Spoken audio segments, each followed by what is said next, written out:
Hi, welcome back. Here we are again. This is I think our third video, and today it's going to be something from my, I have to plug it, my cookbook, Puerto Rican Cuisine in America. And most of my recipes that I've done thus far in my videos have come from this cookbook. Now, today the dish that we're going to have is something very simple in our cuisine. It's fish steaks. Now, with us, when we talk about fish steaks, we talk about swordfish, because mainly swordfish is very popular in the Caribbean, and you can see these beauties right here. However, with this dish, if you can't get swordfish, you can also use halibut, or you can use cod steaks, or any fish steaks. Even you can use shark, mahi. It makes no difference. Now, it's a simple dish, but what gives it its panache, it's the ingredients that we use, and these are the ingredients. First of all, the dish is called Pescado con Tomate y Culantro. All that translates into fish with culantro and tomatoes. And of course the main ingredient is cilantro. Now, cilantro is good. I love it. I remember when I was a young boy that when I was growing up in Spanish Harlem, we used to use cilantro all the time, and all my Anglo friends didn't know what I was talking about. They would think of parsley. Well, cilantro is used in Caribbean cuisine. It's used quite a bit in Asiatic cuisine, Chinese, Indian, Vietnamese, and it's very popular because it has a rich, pungent flavor that just enhances any dish that you may have. If you don't have cilantro, you can always use parsley, no problem there. Of course, it's called pescado con tomates, which means tomatoes, so ripe tomatoes, and this is the season for it. We're here in the height of summer, and I just love tomatoes in the summer. In the middle of winter, like January, February, I will kill for a tomato, because you can't find them, but you can find these mealy mouth things that are wrapped in cellophane in the supermarket that are really not worth. They're just not worth anything. So in the winter, what I do is I usually cook with, I just take canned tomatoes, Italian canned tomatoes, and that's just about as good. However, this being summer, you can get great ripe tomatoes. You can use beefsteak tomatoes, you can use plum tomatoes, or you can use Roma tomatoes, the ones that I'm using here. The other ingredient is garlic, fresh garlic, and all you need is just about 2 cloves of garlic, and oregano.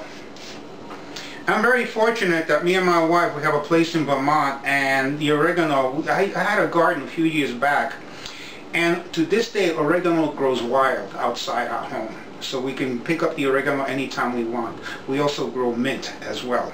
If you're using, let's say, a tablespoon of fresh oregano, you can use a teaspoon of dried, because dried is more concentrated and it has a more concentrated, more potent flavor.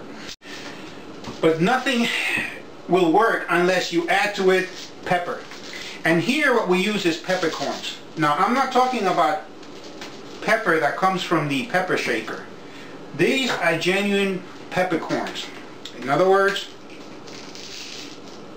this is the pepper that's fresh and has not been ground as of yet. Now, peppercorns you can find in any store, no problem there. What you do is, you mix all these ingredients, and you're going to utilize what is known as a mortar and pestle. This is a mortar and pestle. Mainly they're made of wood, but you can find them aluminum. You can find them cast iron, or some people, if they have the money, you can buy them made out of pure ivory. You can go to any store, any Caribbean store, any supermarket these days, and just find yourself a mortar and pestle. In the old days, the old pharmacists or apothecaries, they used to use these to mix their medicines. Now, in terms of the dish itself, what you do is you mix up everything. Then you mix it with the tomatoes, and then what you do is just spread the tomatoes over the fish, and then you bake it. Very, very simple. Now, we start off with the tomatoes. Simple. Make sure when you're cooking with tomatoes, of course, I've already done it, but make sure that they wash. You rinse them on the cold running water. What you're going to do is you're going to core them first, and then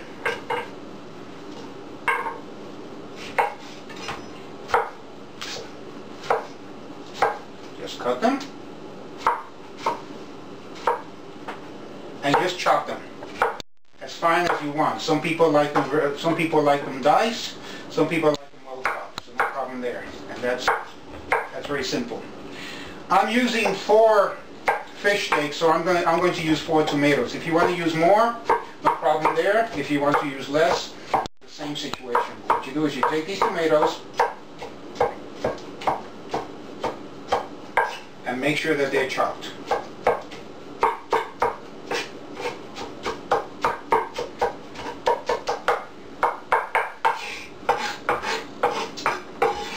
That's it, easy.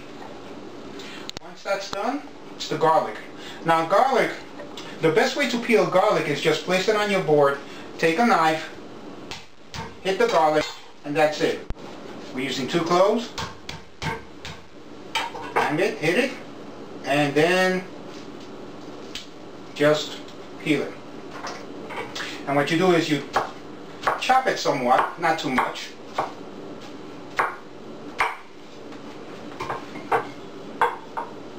You take the garlic, you place the garlic in the pestle, in the mortar.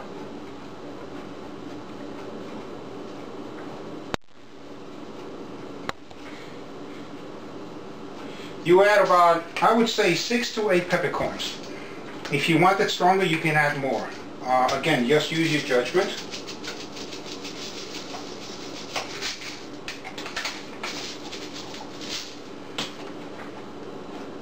The oregano, I would say, as I said before, maybe a tablespoon of fresh or a 1 teaspoon of dried.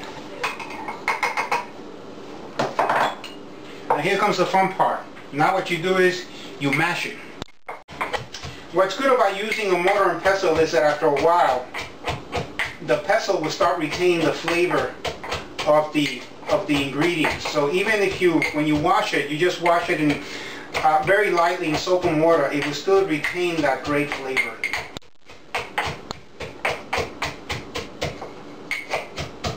And there it is, just mash it fine. That looks good. The smell is rich, it's pungent, it's just, oh wow. Can't go wrong with oregano, fresh oregano. You can't go wrong with good peppercorns, good garlic. Very simple.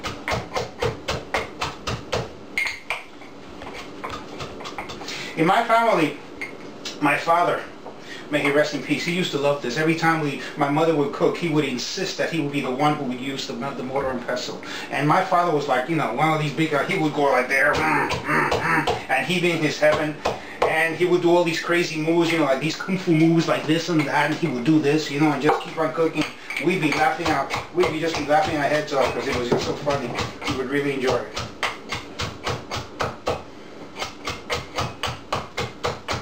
Once it's done fine,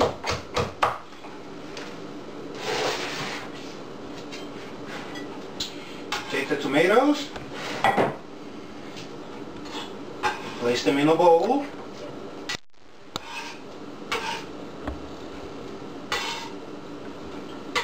and you add the mixture from the